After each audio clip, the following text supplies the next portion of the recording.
Okay, so let's switch to the next of our mindsets that we've kind of mapped out. And the next one is very much around this concept of attention. What does an advisor pay attention to compared to what an advisor pays attention to? A CEO pays attention to. And I think, and you've actually written an awful lot about this in your career, and obviously given your background in psychotherapy, I think it's important for the audience. There's some pretty strong kind of scientific thinking and academic thinking around like how does the human brain like decide what to pay attention to. Can you just kind of talk a little bit about that to kind of get us kicked off? Absolutely, Gordon. You know, the research that we're seeing in, you know, the discipline of behavioral economics has led to a tremendous amount of inquiry about perception, what the role of perceiving information is, how much the brain adds to or sorts out information so that we can cope with the bewildering amount of data that's coming at us all the time. As you notice any of my videos, I operate with a black background so that the amount of distraction around me is minimized. And the reason for that is it will facilitate the tendency of the brain of my listener to focus on the pieces of information that now are kind of outlined or emphasized by virtue of the fact that so much of the space in the screen doesn't have any information in it at all. It's coal black, right? Now, that's with intention, because what we know from this research is that the brain at any given moment is editing out of awareness most of the information that's coming through the sensory channels. At any given moment, for example, Gordon, your entire body has what are called proprioceptive nerve stimuli that are helping you manage your body. You're unconsciously, for example, maintaining the right balance in the chair by virtue of the pressure you're perceiving on your legs and your back in terms of that data feedback. Well, you can't be consciously aware of all that because it's there. I mean, your unconscious is aware of it, and there's a part of the brain that processes that. But even as you're listening to me talking about something, your brain is zooming in and zooming out on certain topics. When I talk about your thighs and your buttocks and your lower back, you know, attached to the chair, your brain kind of makes this vivid recollection. You start paying attention to that information, and you will in fact stop paying attention to the words that are coming out of my mouth. You kind of you enter and exit the flow of information because the brain can only process a very small amount of highly detailed sensory stimuli at one time. We in fact, if you look at the way the eye works, you're only actually taking in high quality data in about a 17 to 23%, 17 to 23 degree arc right in front of your eyes, where the intensity of the rods and cones are highly concentrated in the back of the retina. The rest of your field of vision is largely constructed by the brain just to make it coherent. You don't actually perceive much of the stuff that's outside of your immediate focus. Now, why does that matter? Well, for leadership, or let's say, you know, this dynamic difference between the advisor and the CEO. In both cases, their brain has to decide what information am I going to pay attention to, as in what information is important for my well-being and my survival. That's ultimately the goal of the brain. The goal of the brain is to take in and process only that information that is necessary for me to survive. In the case of the modern human, to succeed takes the place of survive. Most of us aren't experiencing life and death survival decisions on a moment by moment basis in our business life. If you are, I would suggest getting a new job, because that sounds incredibly stressful. But succeeding becomes that new kind of guiding principle. All right, so for an advisor to succeed, what do they have to pay attention to? Well, largely, in the role of the advisor, they have to pay attention to information that is highly detailed outside of them and in their immediate field of reference. So they're very detail oriented, very much in the moment, very much paying attention to how is the client deciding, is the client satisfied, what's happening in the markets, what's going on with this client's wealth management issues. In many cases, for example, when we talk to advisors about creating a standard of care, which is a kind of an explicit articulation of what are the wealth management issues that we advise upon. And I've known advisors that have a very, very tiny, very narrow standard of care where they only advise on a few things. I know advisors that have a standard of care that has dozens of separate wealth management strategies that they advise upon as a standard deliverable. Well, that wealth management standard of care represents attention that the advisor is paying. What's going on with this human? Are all these things happening? Am I putting together the actions that will lead to that client continuing to reward me with the fee, that client continuing to engage me, perhaps referring others to me?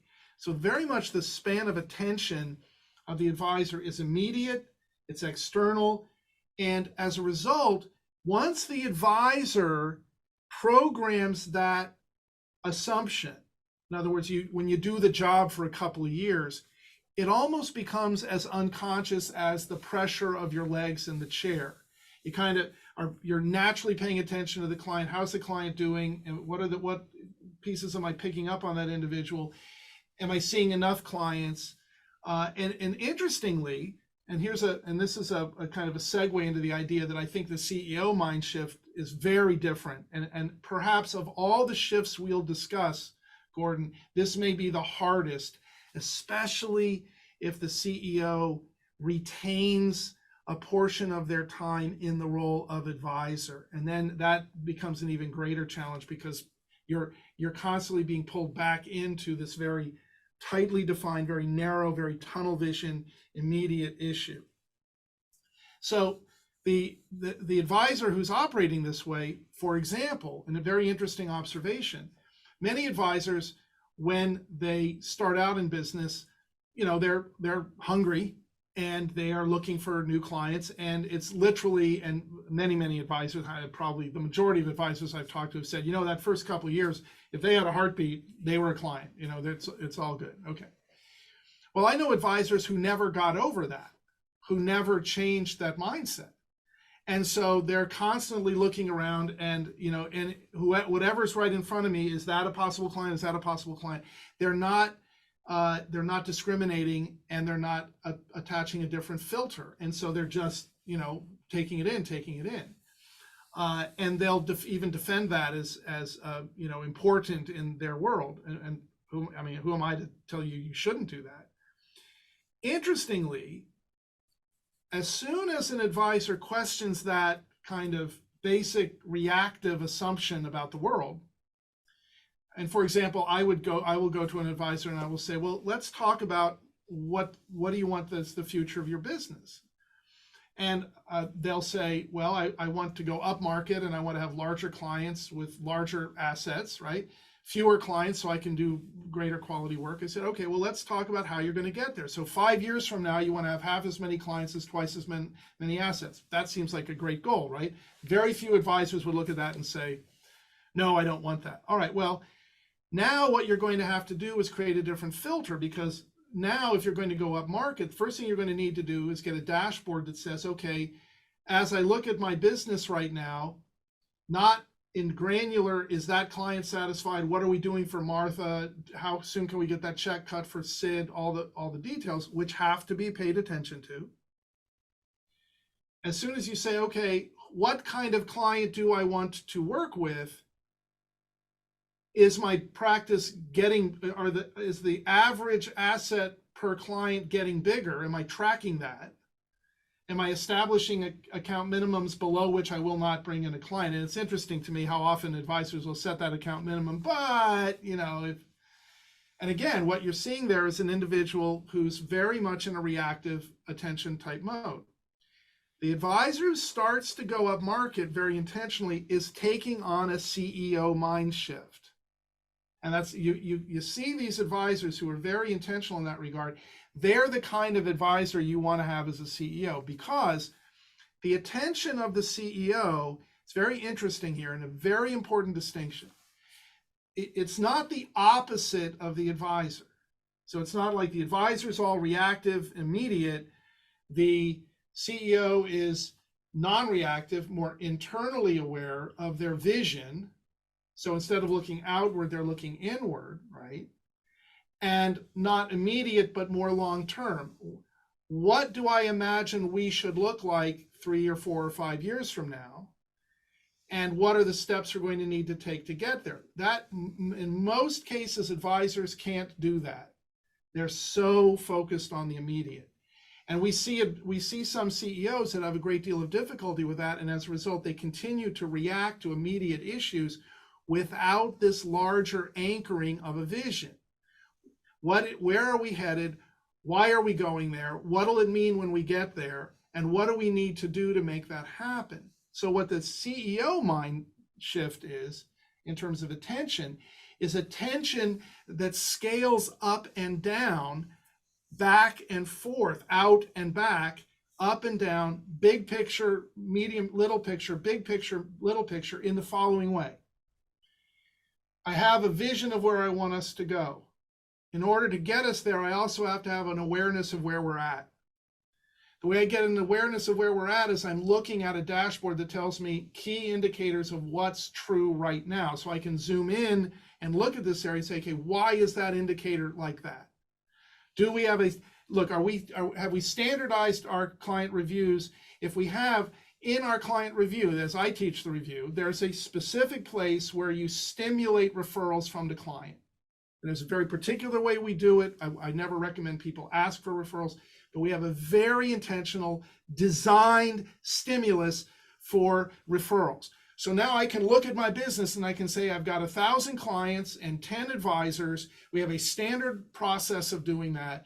That should translate into, we'll assume, certain number of referrals based on our historical experience of this. Why are my numbers down? Now I can dig even further in and say, okay, because we have 5 advisors, we're not following the protocol. Now the CEO looks at that and says, if we're not growing at this pace, we can't get to where we're headed because we want to be adding headcount. We want to add 3 more offices. I now have multiple levels of attention on my business, from very granular down to John isn't fulfilling on the vision of our client review, all the way out to I know when we want to buy that 3rd office or set up that 3rd office. That, learning how to do that, doing it consistently, and balancing the attention of the immediate with the longer term is the learning process that is so challenging for CEOs. It's very hard to do. And as I said, if you're still an advisor half the time, that means your brain is pulled back into the immediate. Remember what Kahneman tells us, and all of the research that Kahneman does. In fact, it's all of behavioral economics. Thaler, everybody's research shows the same thing. That brain that does that good work of visioning, that creative work of where are we headed and assessing, are we getting there? What are the next steps? Because all that's generated internally. It's not something you pull from outside. It's something you push from inside, right? That uses significant amounts of energy. So the operation of the rational decision-making and visioning process uses a lot of energy. And so does, by the way, reacting to client needs and fulfilling on a standard of care to make sure the client is highly gratified and having positive experiences intentionally.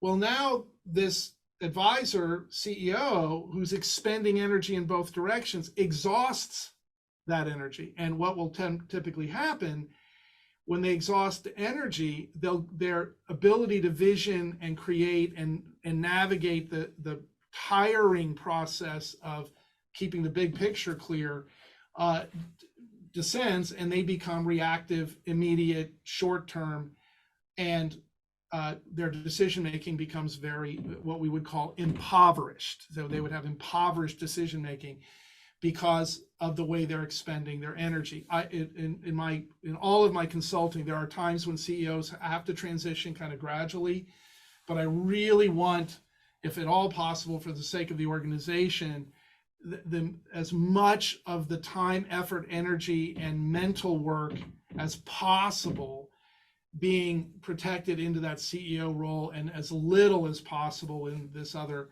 area, because it simply compromises the hard work of that leadership role.